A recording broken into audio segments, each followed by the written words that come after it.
As The Sims content creators depart over EA's $55 billion Saudi-backed buyout, the dev team promises the game will always be a space where you can express your authentic self, asterisk, if you install the mods. Now, does anyone want to tell them that the vast majority of these creators are... they'll be coming back very quickly. Because how many of you guys out there have been watching a content creator that was a one-trick pony? They only talked about one game. Like, they were a World of Warcraft creator, as an example. And then they tried to leave and do something else. 99% of the time, what happens in that situation? I'll tell you what happens. They lose like 95% of their audience, and within a few weeks, they're right back to doing the thing that they said they were leaving. And that's going to happen with these guys too. They're gonna stomp their feet. They're gonna virtue signal about how they're gonna leave The Sims. That they're not gonna put money in a Saudi prince's pockets. And then a few weeks later, they're going to be right back to making The Sims content because that's the only content they make that gets them views. That is the problem that these one-trick pony creators have. Very few of them have the personality to make anyone want to watch any of their other content. Their viewers aren't there for them. Their viewers are there for the game. So as soon as they stop playing that game, their viewers go somewhere else. And that's where variety streamers always have an advantage, because if you got one streamer that plays a shitload of different games, that does drama content, that covers the news, that does pretty much like a lot of VTubers do. Like they cover pretty much a little bit of everything. If you're able to build up a decent, like a large audience by doing that, you could be quite confident that that audience is there for you. Because if you could cover 1 million different topics and make it entertaining, and those people keep coming back to see more, they're there for you.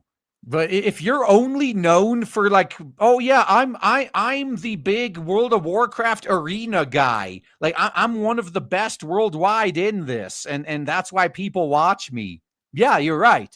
But as soon as you either are not the best anymore, or you try to do something else, no one's going to follow you, because they were only following you because they wanted to learn how to get better at the game themselves. Like that's why people watch those channels. They watch those channels because they want tips and tricks, and they want to improve their own gameplay. Once you're no longer playing the game they want to improve at a level that's better than them, they're going to go somewhere else.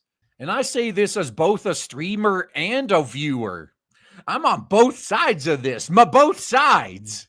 A message from the Sims development team says its mission, values, and commitment remain the same, but unfortunately its owners are changing. And you know the mission, values, and commitment will change too, because every single one of you has seen this before, where a company sells out and they always say, oh, don't worry, guys, nothing's gonna change, guys.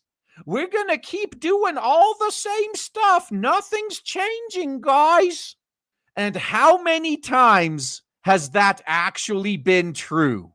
Because I bet you could count how many times that's been true on one hand after blowing all your fingers off with a firework. The Sims development team has posted a message on Twitter reassuring fans that its mission, values, and commitment remain the same, and that The Sims will always be a space where you can express your authentic self. The message comes one day after 3 of The Sims 4's biggest content creators removed themselves from EA's creator network over the company's looming acquisition by Saudi Arabia's public investment fund and private equity firms, a move that was subsequently followed by numerous others, including a bunch of people we don't care about. We're continually inspired by our incredible players and creators, by your imagination, creativity, and the joy you bring to The Sims every day. We deeply respect that everyone experiences The Sims in their own way and will make choices that are right for them. However you choose to play, create, or share, we're grateful to be a part of your journey. And you'll be able to keep doing that as long as you use mods. Right? Our mission, value, and the commitment remain the same. The Sims will always be a space where you can express your authentic self. But what if your authentic self is why everyone doesn't like you? Well, I guess you're just gonna have to put up with being ostracized, I guess. It's a very anodyne message, except in the very specific context that the Sims community find itself in.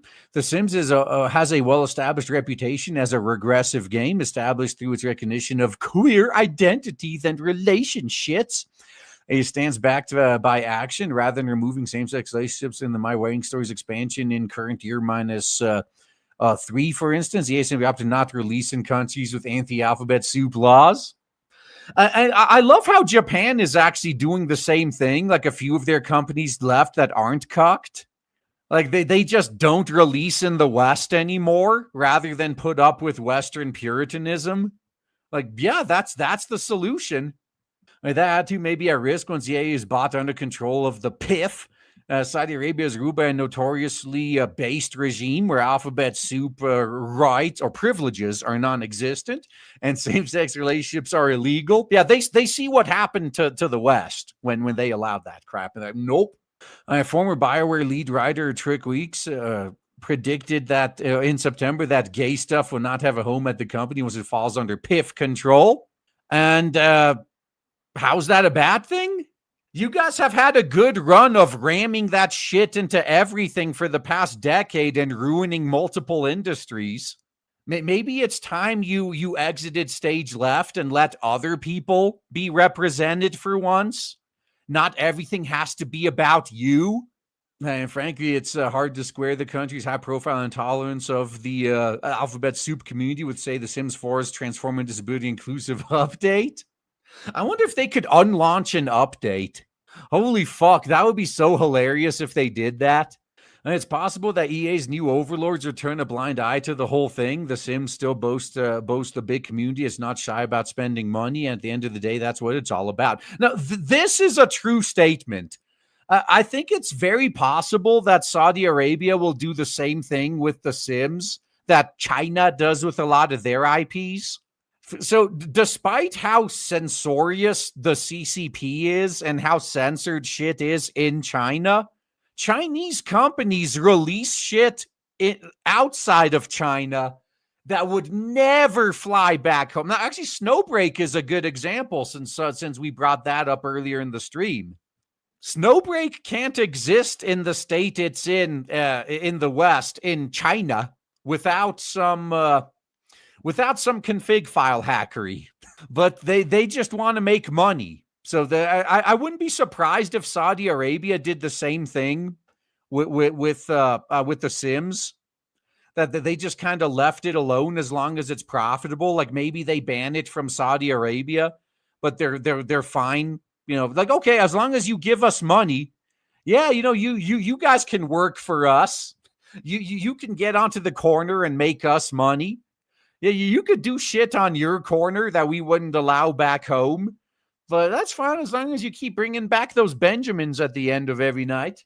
But that won't matter for some because also at the end of the day, once this deal is closed, it will be part owned by a nation that denies and punishes the existence of queer people.